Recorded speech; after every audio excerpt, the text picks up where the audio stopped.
I wanted to show you, this is the Cook's Essential.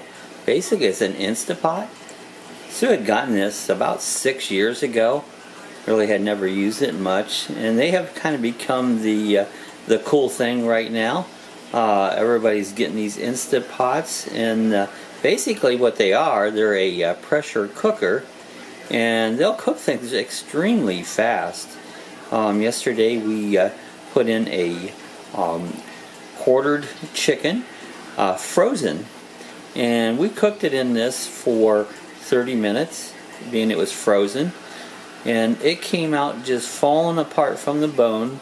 I added 1 cup of water, and it was plenty of liquid. It had made broth. The broth was delicious. Threw some rice in the broth, turned it back on for like 4 minutes, cooked the rice, and the rice was very good because I added some seasonings in that to it too. So today we're going to use it again, and I'm going to chunk up some potatoes and try some potatoes in it and see how it comes out. I wanted to show you what this really consists of.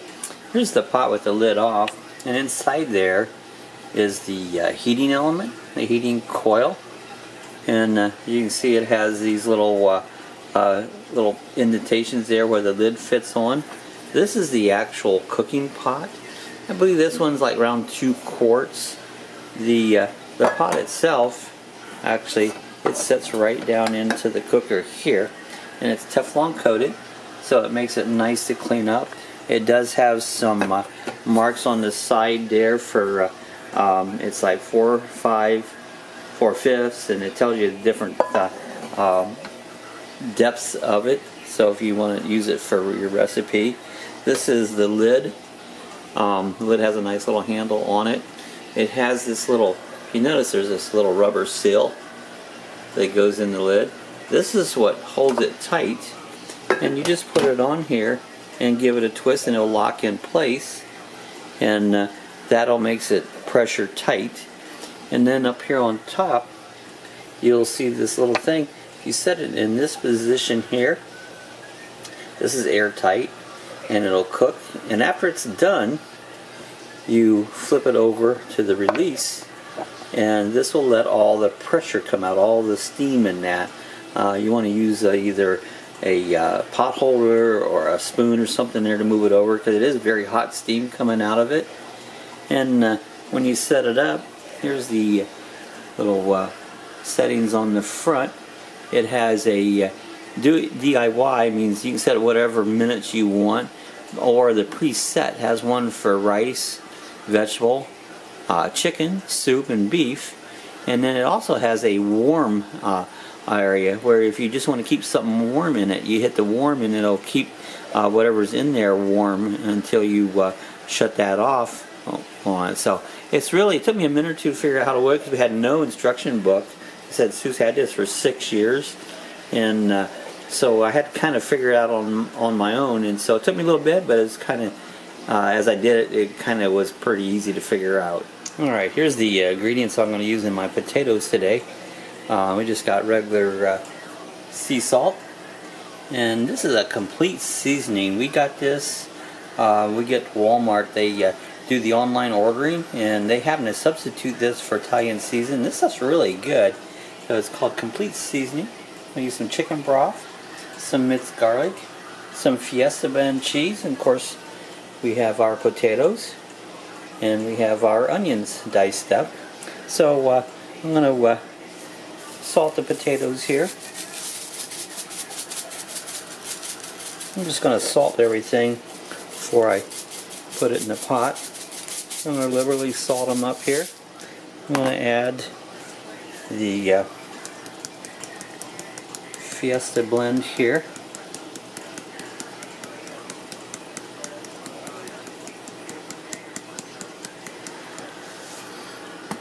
And I'm going to dump the whole thing into the pot, add the garlic to it, and then the cheese and the chicken broth. Alright, this is all the ingredients in the pot. I put the potatoes and the onions in there after they were seasoned all up. I put a couple teaspoons of the minced garlic, put about a half a can of the chicken broth. You need moisture for the steaming to occur. And then I covered them with the Fiesta blend cheese. And so it's all in the pot. Really simple to do. Now the next thing is I just set this down into the pot. And then we have to put the lid on.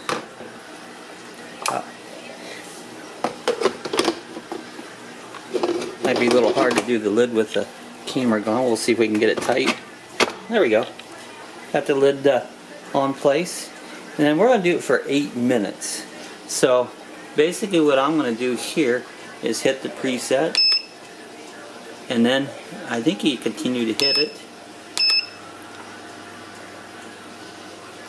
And we want to hit it. Let's say vegetables. Let's change that. Let's, instead of preset, let's hit the DIY. Change my mind right in midstream. DIY. And go for 8 minutes. Just hit it for 8 times. Okay, and then hit the start button. And it's ready to go. It'll take a few minutes to warm up and get started here. I want to make sure that this is into the airtight mode. And we're all set. We're just going to let this go for 8 minutes and see what we got. We got it set up here for 8 minutes. It started to hiss a little bit. It means it's starting to build up pressure. So basically what it does, it doesn't start exactly at 8 minutes.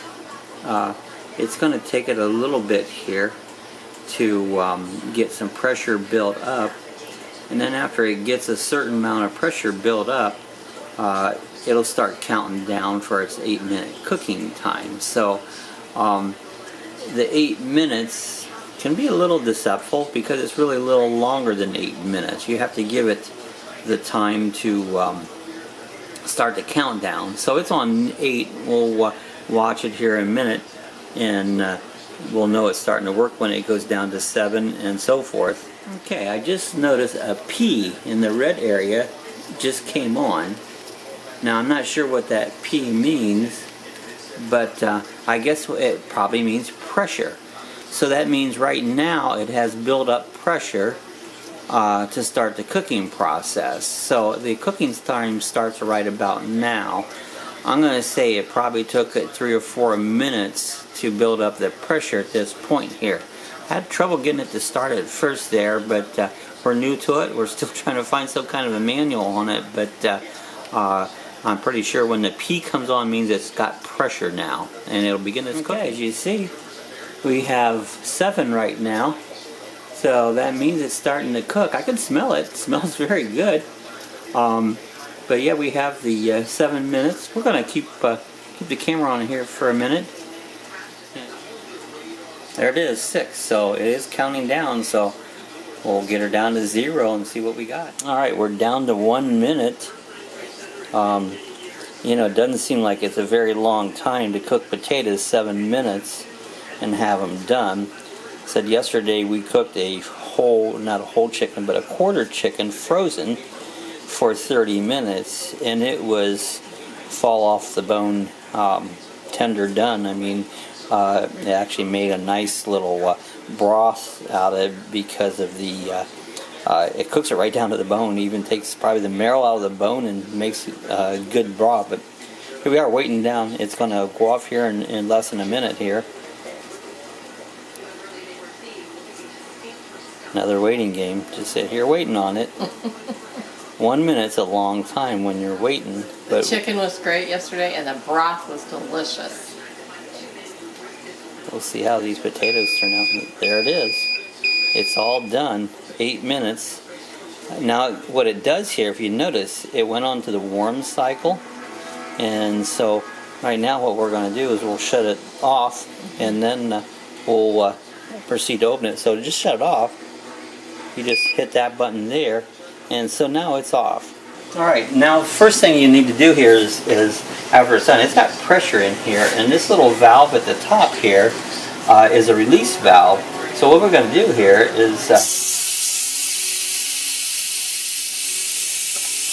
move that valve.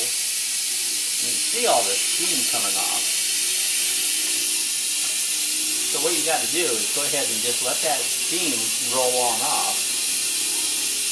Might make a good facial, but you probably burn your skin off. Yeah, I don't need my face done. So you just want to keep it on the, you want to take a picture of the steam. That's what we're after. Not me. Nobody cares about me. That's it. It's coming down. I don't believe it'll open until all that steam is completely released. You can see it's almost all the way down. Smells good. It does smell delicious. Did the valve pop out? The other valve yet? You know, I think there's a release here. There it is. The release come off there. Yep. Now to open it, you just hold on to it here and twist it. Open it away from you. Open it away. Now if you look down in there, you can actually see. Looks pretty good. Like It almost looks like a scallop potato on it, probably because of the liquid in that. So we're going to give it a try, see how it works out. Au gratin. Here's the finished product. Got garlic in it, and we put our special seasoning, salt, and cheese, and onions, and so here it is. I'm sure it's going to be good. It's nice and done there. So this is the result from the cooker. This is a Insta-Pot. After we got it gone, it doesn't take very long to cook at all. It's 8 minutes to do these potatoes. Oh, that's the pressure cooker. Like I said, Sue's had this for about 6 years. And the new one's called Insta-Pot. Basically, it's the same thing, the Insta-Pot. That's what this is. And overall, it took, I'm going to say, 15 minutes to cook. Time it heats it up and goes through the 8 minutes cooking potatoes. They were very done. You know, mashed them down, and the recipe was good. It was cheese. You can use all kinds of things on it, but I just happened to throw this together with some potatoes and cheese and garlic and onions, and put some seasonings on it, and turned out real good. I'm full now, but it was pretty good. So I hope you enjoyed this video on the Insta-Pot.